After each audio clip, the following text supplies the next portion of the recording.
planning goals and learning outcomes. We'll start this topic with a brief introduction, what means by planning goals and learning outcomes, and how this topic actually can be viewed as one of the important elements of language curriculum design. Right. Planning goals and learning outcomes, there are certain questions which needs to be addressed before discussing this topic. Okay. As you know, like every course contains certain aims and objectives. In other words, certain statements which tell what going to be the outcomes of a specific language program, right? So this is what we're going to discuss. We're going to differentiate the terms of aims and objectives and their practical implications for language curriculum design and material development and lesson planning. Okay. So let's first, if we just look back to our previous discussions when we talked about, the origins of language curriculum design and how this movement, was influenced by different philosophies. So early English language teaching courses were mainly, they focused on teaching English for the sake of English, just for general purposes.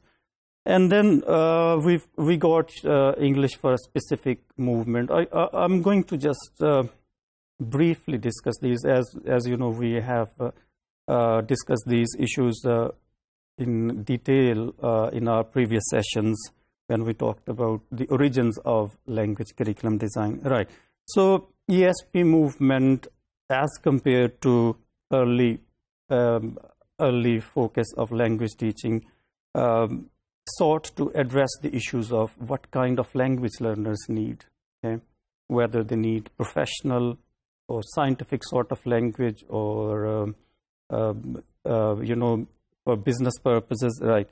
So what proficiency level the learners or how we language planners can help them to attain certain proficiency level in both productive and receptive skills.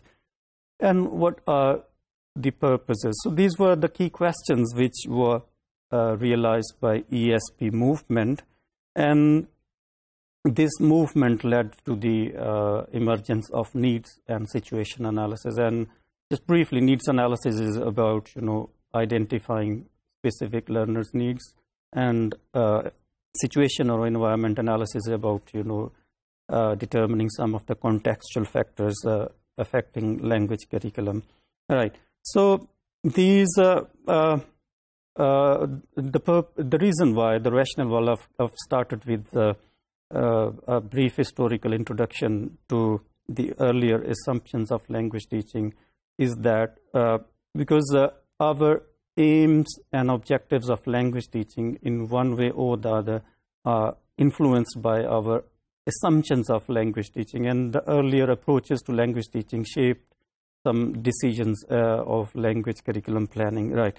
So we've got some certain assumptions attached to language curriculum design, and these are like, for example, you might be having your own assumption or approach that people or students are generally motivated to learn language. Okay.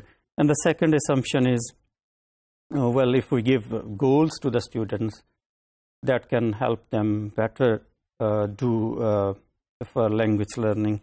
And then if we give, sound and clear goals, so their effects could be positive on learning. So these are a bit, on their face value, these look very uncontroversial and clear assumptions. So these assumptions, when incorporated into a language curriculum design or a program, they take the shape of aims and objectives. So let's see what is the process of formulating goals. what dynamics, what different elements are involved. Okay, so the process of formulating goals has been seen as a subjective enterprise by Richards in his book Curriculum Development in Language Teaching. For your reference, much of our discussion on this topic is based on Richard's book, Curriculum Development in Language Teaching. Right. So obviously, there are certain debates going on, focusing on what skills, values, or systems an educational enterprise can develop. Right. So, in brief, in this topic, planning goals and learning outcomes, we're going to see the value of learning or teaching English as a foreign value, English as a foreign language. Okay, is there any practical use, or is it being learned for professional purposes, or is it for general purposes? Okay, and then whether we should allow learners to participate in the language curriculum design process, or should it be designed by professionals or some ministry officials? Okay, and what's the role of the first language in making decisions about language curriculum design? So, and should we teach culture of the target language to the learners or not? So these are some of the concerns which are very well thought while we talk about,